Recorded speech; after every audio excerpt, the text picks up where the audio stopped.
Strike a Chord podcast, music chit chat with your hosts Valentina Gikowski and Amla Piriakaba.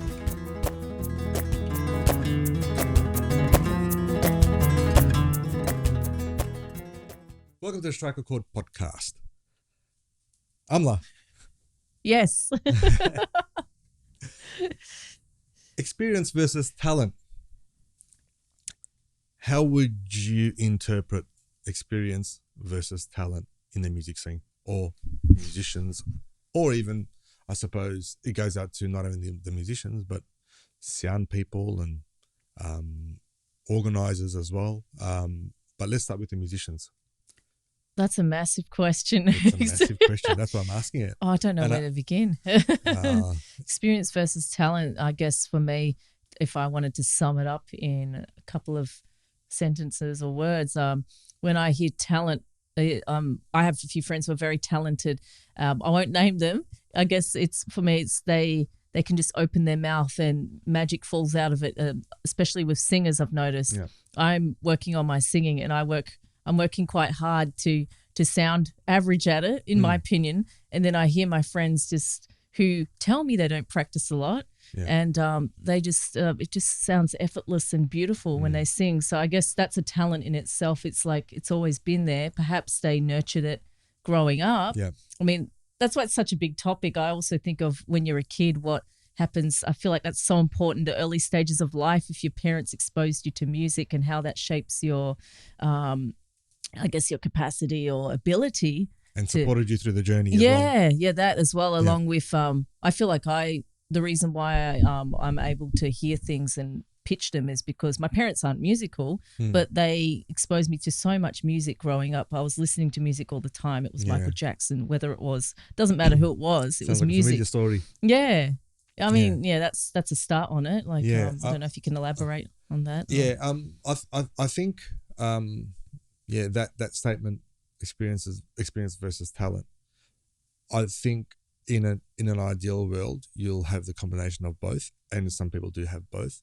And the way they get there is they are talented from the start, and they gain the experience as they get older, or as time goes by, and they do what they do.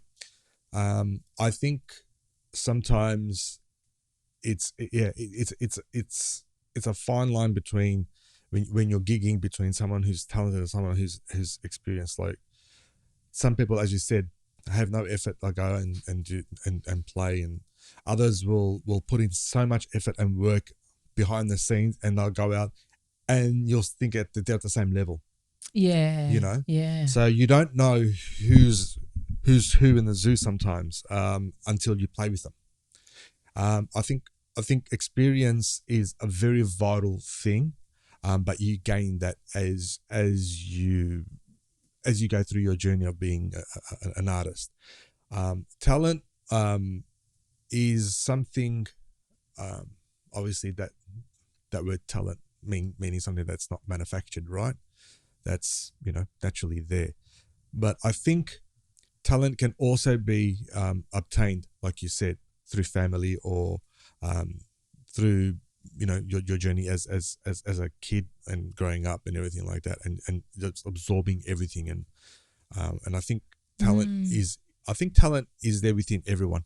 Yes, I really do. I just think it's the way the way it's taken out of that person, the way it's driven through to that person. Like for me, for example, I started playing guitar at a very, very young age, but my dad was a musician, and as yourself, we were listening to music every day and all kinds of music. So we were brought up in that realm. It was a normal thing for me. So growing up, I didn't really see it as a talent. I saw it as a way of life. Yeah. The thing that I found difficult was playing, and you had the talent to play and everything like that, and probably to grasp things and everything like that. But starting to play professionally, you had to play with guidelines, and you had to play with people. So that's where the experience, I think, comes in, and your time on stage.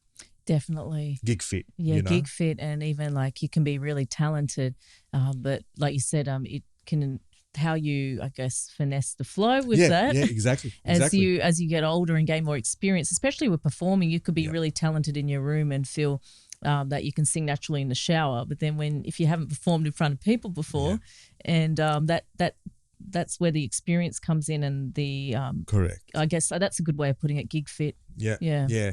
And being gig fit, I think, harnesses your talent too, because you get more confident where you can actually start experimenting things on stage. So you know what it's like to be on stage. You know what it's like to have those butterflies in your stomach. You know how it is. You know when it settles, when you're midway through a set, and that's when you start experimenting, and that's through two things: through your talent and through your confidence. Mm. And I think the combination of both really plays well.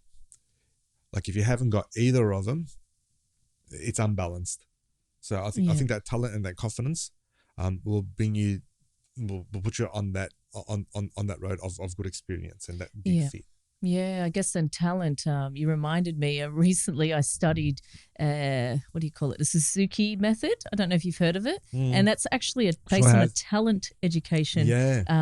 Year before and the whole concept that we're able to learn a language from such a young age because we're technically sponges and absorb everything. Correct. I wish I'd learned a language as a kid, but I didn't. But I guess I learned music. Yeah, that's a language. That's a language. And it's universal. It's a universal language. And like you said, I believe I agree with you. Everyone has an inborn talent, or everyone has a talent. Yep. It's just those. I feel for me.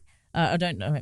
You might agree or disagree. I feel like the beginning of your life is an important time to receive information. The kind of information you are receiving as a kid can shape the talent that you.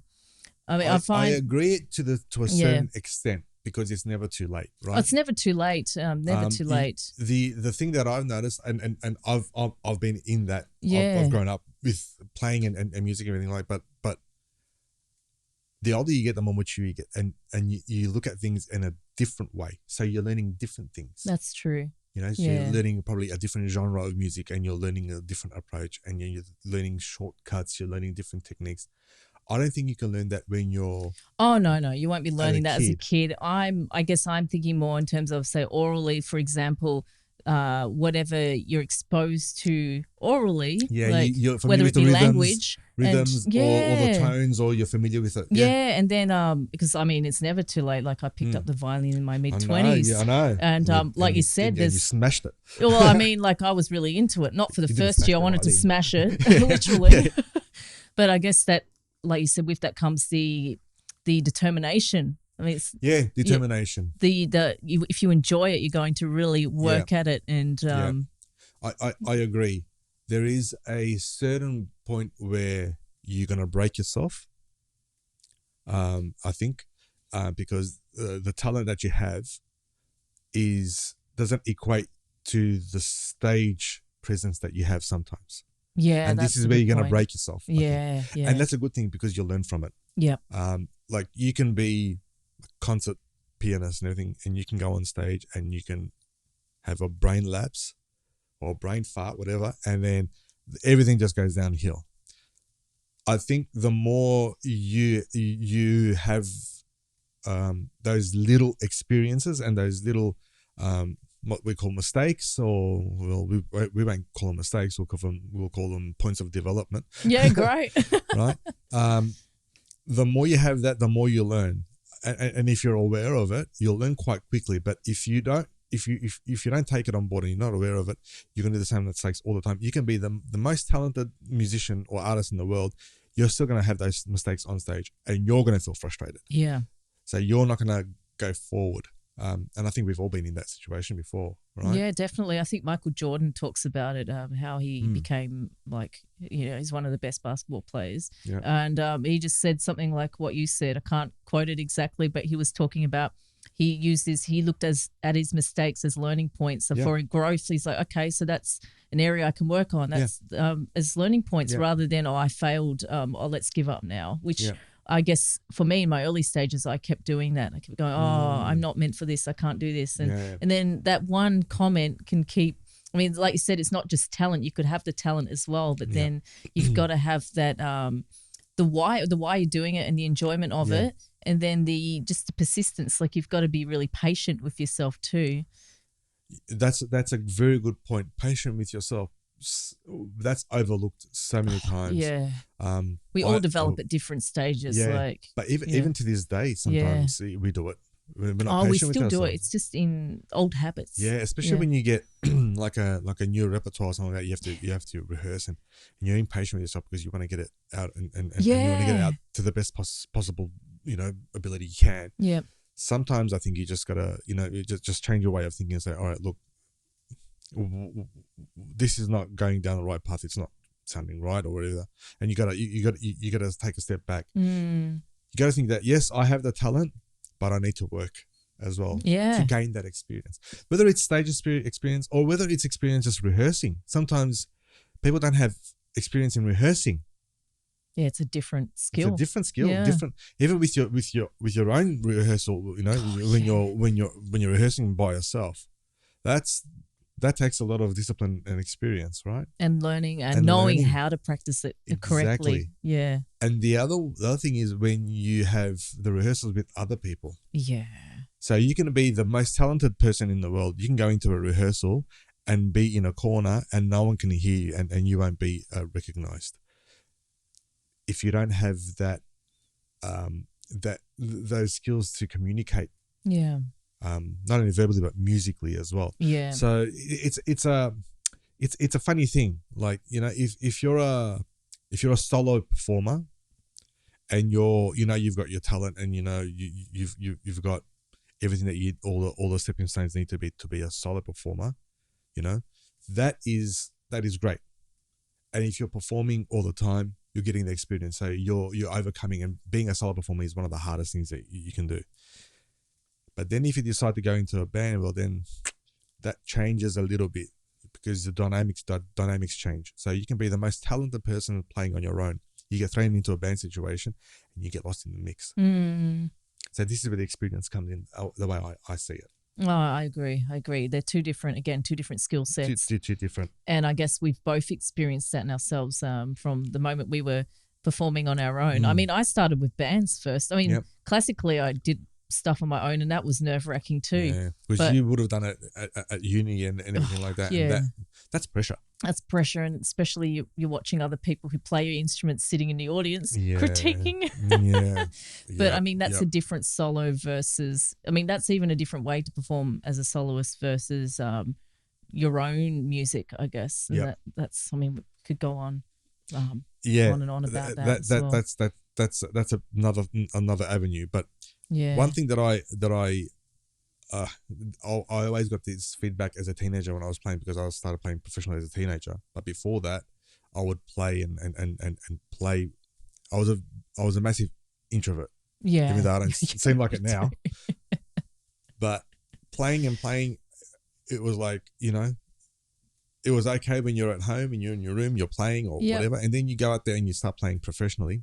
And I started playing when I was about 14, 15 or something like that. You're so young. And it was young. I was getting a good pay packet at the age of 14, 15. But always, and my dad, bless his soul, he was a person who engaged with people on stage. He was a front man. Yeah. And I would be there playing, and as a teenager, things are going to your head, and you're a teenager. You don't want to be bothered with shit, right? Especially with advice from your old man. It's like, fuck, I know, it's whatever. That's how you think about it as a teenager. But it wasn't only from him, from other people as well. Like, if you're going to be a musician and you've got talent, you've got immense talent, your experience is going to give you what is needed for the crowd. Yes. You need to be more engaging with the crowd. You have to play for the crowd. And my dad always drilled into that. We're there for them. You're always playing for them. You can't sit there and just play with your head down and play. You're playing magnificently, and you can play the best guitar in the world. But if you don't get up and acknowledge the crowd and see what's going on, they're not going to have you as an artist, because they don't know anything else. They want to feed from you. So I suppose that's the experience part as well. It's not only about talent, but if you're going to be performing on stage, Yeah. well, then you have to give something back to the audience. You have to talk to them. You have to, which I dreaded all the time talking to the audience, and now I'm doing it regularly. Yeah. Not that I'm a great talker, but I need to talk because I need to engage, and I feed off their energy as well. So, that talent is there. We know it's there. The experience is something that you gain, obviously, but there are some people that have both just off the bat. That I've seen. Yes. Yeah. And There's some freaks out there. Yeah, and that is amazing. If you have that talent, you'll forget it. You'll delete. But that is something that's rare, and it doesn't mean that you have to have both things. You can work on them. You can work on either end. It's not about if you haven't got this, and this, you can't be an artist. It's not about if you really want it, you're going to put in the work to develop both. Definitely, and like what you said, experience. I feel like experience, and even I feel like I really still need to work on stage presence and engaging with the audience, because I still keep my head down at times. It's the introvert coming back. And that's something I can work on. I'm in the same boat. I'm in the same boat, because when we play things that are not common and they're complicated. So we need to focus on what we're playing. But it doesn't mean that we're just going to do that for the whole night, or we're going to, or do that even for the whole piece. Sometimes, we do something and then we read and then we look up and we see what's going on. We're aware of it.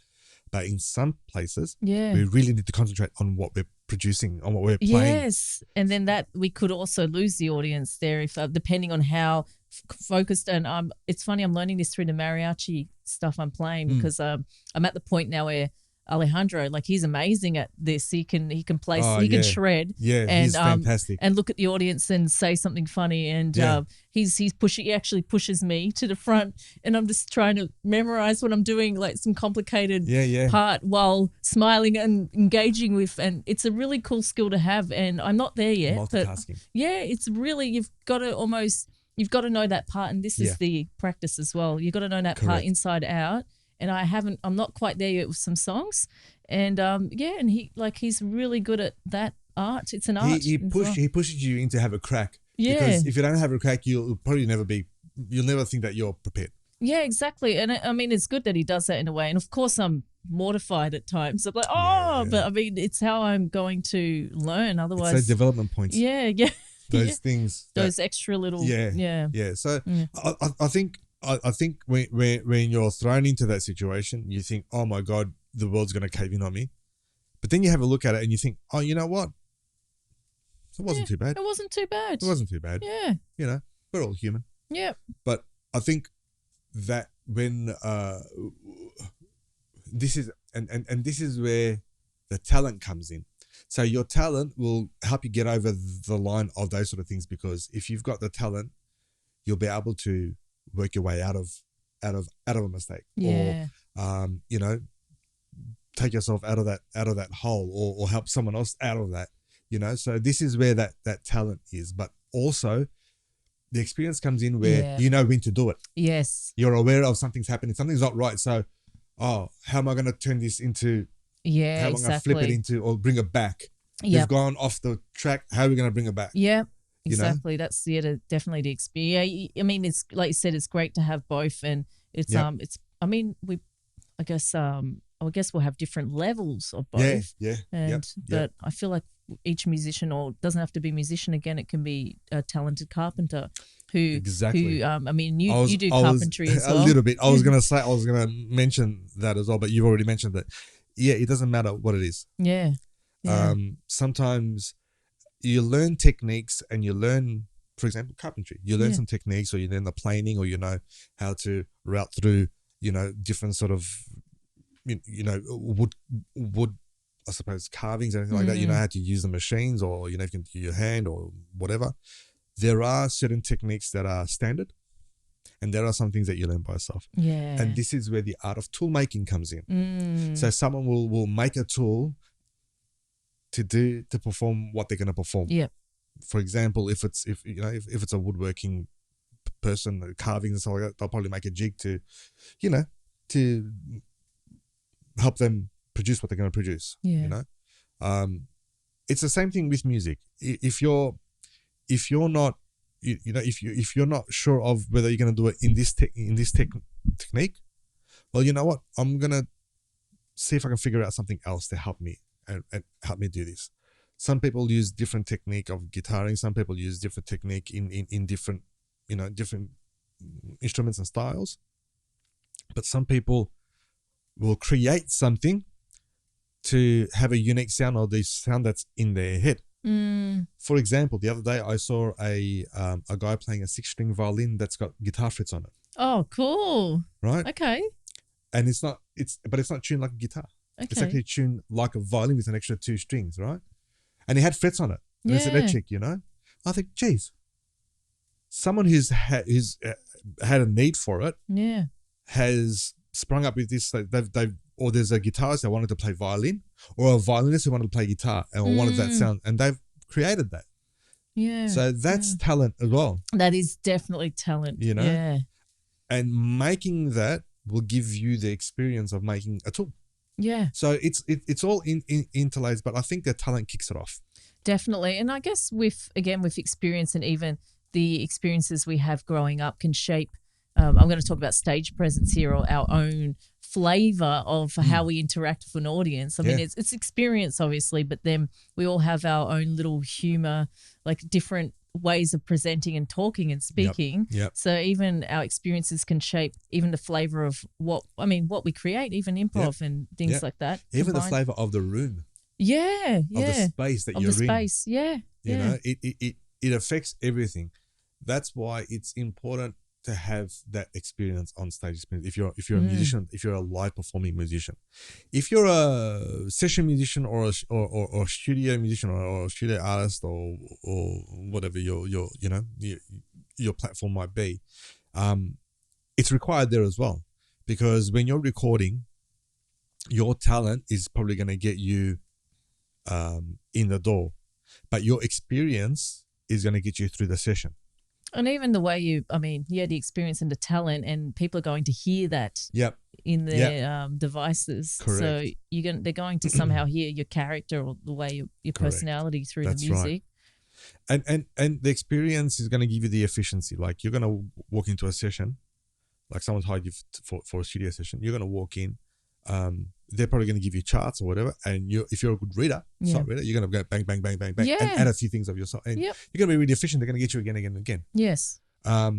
If you don't have that and you just have talent, you're still going to do the job, but it might take a bit longer, because your talent might not fit the purpose of what they're recording. Yes. They've hired you, and you're not quite fit for purpose. So your talent. You're relying on your talent to flip things around and do it towards how you're producing your art. But experience also brings versatility. Definitely, that's such a good point. And in the end, someone who wants to hire a studio musician is going to pick someone with more experience. I mean, the talented person may be, I guess, more advanced in their craft, but the experienced person will be able to adapt more easily to the style of music or what's required. 100%. And it will save the people paying for these sessions more money. 100%. Yeah. And I've noticed this with bass players in particular. Yeah. Bass players can be so versatile, where they'll go and record all sorts of genres. And at one stage a few years back, bass players were really, not only here in Australia, but around the world, they were really busy with session work, because an experienced bass player will be able to play like 5 different genres, so he'll go from one session to another, and that's how they make money. Some of them won't even perform live. But I'm not quite sure why the bass player, but that I saw that sort of like in the past being, a bass player, a session bass player would have a lot of work, and I think it's because of the way the instrument is as well. It adapts. Like a bass, you need a bass in a lot of genres. Oh yeah, I mean, bass just lifts it a bit. Yeah. Guitar you probably don't need in a jazz trio. It's probably piano, bass, and drums. Yeah, Electronics, you probably don't need bass as well, but if you want that sort of human feel to it, you'll probably get a bass player. In a rock band, obviously bass player. Bass, yeah. If you're just starting out and you've got just a drummer and a guitarist, and you want to record something, well, you're going to get a bass player. So I think that's where it all stems at. And I considered actually playing bass full time for about 2-3 weeks. I was contemplating it. Yeah. Buying all the gear. This was a few years back. Yeah. Just bass players were getting a lot of work. And I thought, geez, this is probably something I should crack into. But I just didn't do it. I didn't have the balls, because being a good bass player requires a lot of work. So, and then you almost have to go, do I want to sacrifice what I've already done to some extent? Because that's the other question that you have. Yeah, it's I was in a great position, but it was a different one. I was learning euphonium or tuba. Really? For a really cool band. They really needed. This was a few years ago, and I was all right at it. I was picking it up, but then it was affecting my flute embouchure. And I was going to be in this group, I was planning to practice heaps and join this group and be playing Balkan brass music. And I was excited, but it just messed up my flute embouchures so much that I had to decide whether, what I wanted to do. And I just went, flute, Yeah, and that's the thing, where your technique just changes, and you got to be, that's also experience. Yeah. You got the talent to do it. But to change those techniques, like you were saying, your embouchure and everything, like you got to be, you got to learn a way of how to change those techniques. I mean, it's possible. It's definitely possible. But then I didn't have the time to spend another hour warming up. Like, it required me to spend an extra half an hour to an hour to just get the embouchure back for flute. But again, that's experience, right? That's experience, yeah. So it's a good thing that you brought that up, because it's not a talent. Or there's a lot of people who are very talented and they play like 10, 15 different instruments. Yeah. But it's not the same, right? It's not the same. You're not going to be playing one instrument the same as the other. No. And you can't. You can't. And you really shouldn't, because every instrument has its own beauty. You have to, So you saying that you haven't got the embouchure for the tuba and all that, it's a thing that you're aware of, and you didn't take it on, so you didn't commit. Yeah. Whereas some people say, I'll play everything. Yeah, and then that's you go true. there and you think, I don't know. Yeah. I don't know if you play everything. Well, and I didn't want the quality to compromise the quality of quality. Yeah. That's it. Yeah. But look, you gave it a crack. Yeah. It was fun. Yeah. You had another experience. Yeah, definitely. So that's really important for you to have to learn from those experiences, and your talent will grow from those experiences as well. I think when you're under the pump and you're wanting to learn something quick, like you said with the tuba, you wanted to learn to be in this band. Yeah, I wanted to be in this band. band. It gives you that the ambition, the determination to actually learn it, and you're on that constantly, So you're learning again. So you've got your own way of learning things, different tool or different skill set, but your learning pattern is somewhat the same. That's so true. So sometimes you have to change your learning patterns. Yeah, I think I agree. and it doesn't work with everything. No, but even me at my age now, I'm learning constantly every day, and I'm feeling that sometimes my usual tactics and my usual techniques, they don't work. So I go into research mode and I delve into that a little bit. Yeah. And it's maybe sometimes it's just a little thing where you think, I just change this and it works. Sometimes you think, nah, I need to do more to actually make it sound like this. Then you go deep diving. Yes. That's also a talent of how to go deep diving and how to, off the bat of what you know. Well, that quest for knowledge. The quest for, yeah. But at the end of the day, I think if you combine the two, and you're aware of both, and you treat both respectfully, then you'll be a top notch artist. It's not if, it's when. Especially for these younger musicians that have all this talent and they're ready and raring to go and want to be rock stars.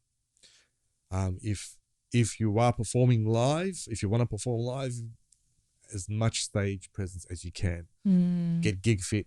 That is my advice to you. The other thing is that stay on top of your talent as well, because sometimes we do hit brick walls. Yeah. Especially in creativity. If you're going to compose and if you're going to arrange and you think I've got all this talent, then you hit a brick wall. You can't write, you can't compose, you can't do anything new. If you're working on original things, it's like having writer's block. Yeah. Don't delve into that too much. Don't manifest into it. Brush it off a little bit. Give it a day or two and then come back to it. Yep, that's right.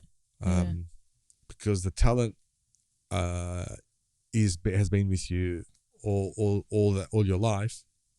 So you got to nurture it somehow, not do the opposite. Yeah, and practice makes progress. Yeah.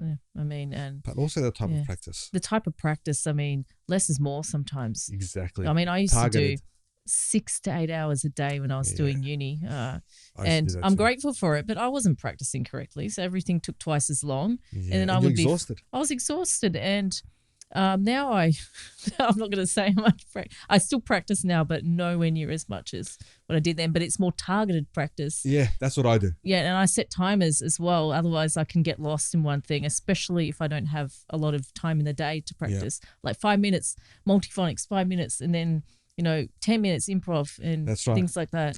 And that's a very wise thing to do, but that comes with experience. Yes, it really does. I spent so many years just playing the notes over and over and over again. Yeah. And that also is not only for your self practice and when you're practicing on your own.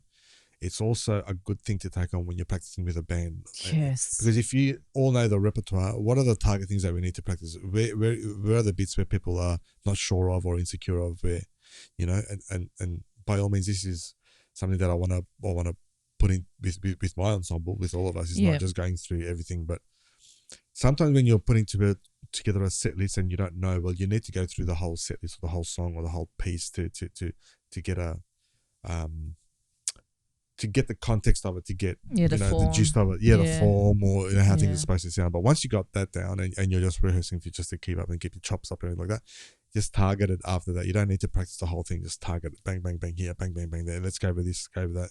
Oh, that's because so important. Yeah, you know the form. You know the form. You don't want to repeat the whole piece 20 times and almost. I've been in groups like that where you just repeat the whole piece. Every rehearsal's the same. Yeah. There's no targeted practicing. Yeah, my rehearsals have been a bit like that.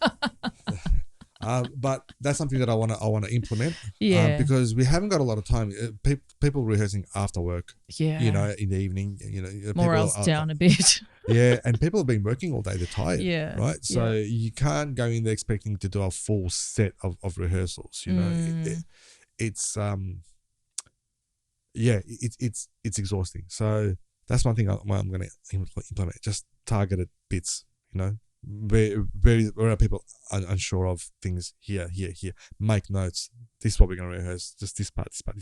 Yeah. And then, when it comes for a dress rehearsal or for that big rehearsal that you got more time for, that's when you do the whole thing. Yeah. But I think, it's very important for that targeted practice. But in saying all of that, nurture your talent. Yeah. Yourself. Nurture it. And get as much experience as you can. And it doesn't necessarily mean only for musicians, but the people around you as well, like the audio engineers and people who are, even marketing. That's a talent as well. And experience. That requires experience, right? Yeah. People who are, even the venue owners, some people have just got it. Bang, they know. Bang, bang, bang, this is what works. They know their own venue, right? But for example, for like in audio engineers and sound guys, you get some people who are learning and they're getting sort of the gist of it. And then you get some other sound guys who it's the first time you're having this sound guy and they know bang, bang, bang, bang. Not because they know their equipment, it's because they know what sort of music and it comes naturally to them. They see it. That's so true. it's almost like they can hear what they want it to sound like, or they know what your vision is. Yeah, they hear what you're hearing. Yeah, they hear what you're hearing. And that's freaking talent. That's talent. That is. And that's freaking. I haven't met many. But there's probably been 2 or 3 that I've gone, wow. I've met one off the bat. Yeah. And I don't even remember his name, but we were doing a gig at the Thornbury Theatre many years ago, and I've always had issues miking up my guitar for shows, and this guy come about and he goes, you know what, I'm going to put this sort of a mic on. I go, look, I've tried like these sort of mics before, you know, I've had issues with feedback. He goes, don't worry. Yeah. It didn't take him more than 5 minutes to fix my guitar. It's like bang, bang, bang. The monitoring, I could hear my guitar. It was probably the best I've heard on my guitar on a mic, because we had another guitarist and we had dancers and we had singers and whatever. And the whole night I could hear my guitar and I could just play my guitar. Yes. And I didn't know this guy at all. Like, he's the resident sound guy at the Thornbury Theatre, or was. I'm not quite sure now, but it was amazing just to sit there and play on a mic and just hear yourself. It was like fantastic, and that was, you know, that was great. And then on the other hand, there's my resident audio engineer Roland, who's amazing. Yeah. And he's got these little things. He knows where these frequencies are when you know the feedback happens. He can actually measure the frequency with his mouth. The same frequency, he gets the same pitch, and he knows, bang, here it is, bang. Yeah. And he knows a lot. He knows his equipment, which is it's first and foremost for an engineer. But he knows now exactly what I'm wanting. So he knows exactly what is expected from me, and it's hard.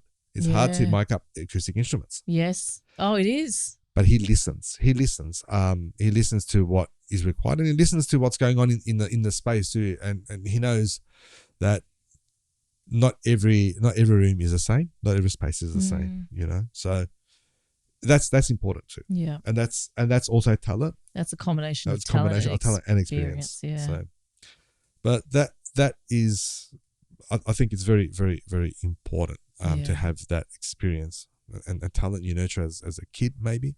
Yeah.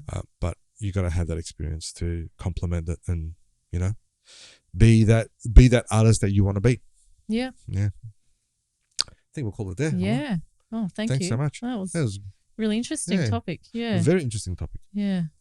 Until next time. Ciao. Bye. The Strike a Chord podcast, presented to you by ValentinaFlamenco.com and AmlaMusic.com.